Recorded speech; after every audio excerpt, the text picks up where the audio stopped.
பிரார்த்தனை. எனது நெருங்கிய நண்பனின் அம்மா.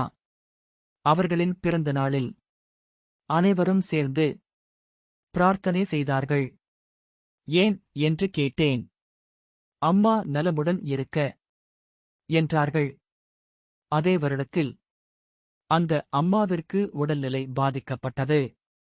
அனைவரும் சேர்ந்து மீண்டும் பிரார்த்தனை செய்தார்கள். ஏன் என்று கேட்டேன்.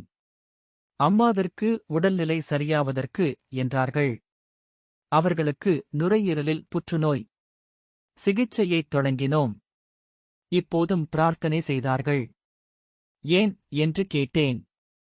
அம்மா புற்றுநோயில் இருந்து குணமாக வேண்டும் என்பதற்காக என்றார்கள். புற்று உடலெங்கும் பரவி அம்மாவின் உயிர் பிரிந்தது. இப்போதும் பிரார்த்தனை செய்தார்கள். ஏன் என்று கேட்டேன். அம்மாவின் ஆன்மா சாந்தியடைவதற்காக என்றார்கள். பிரியம் உயிர் மட்டுமல்ல, பிரியமானவர்களுக்கு செய்யும் பிரார்த்தனைகள் நிறைவேறுவதும் நம் கையில் இல்லை.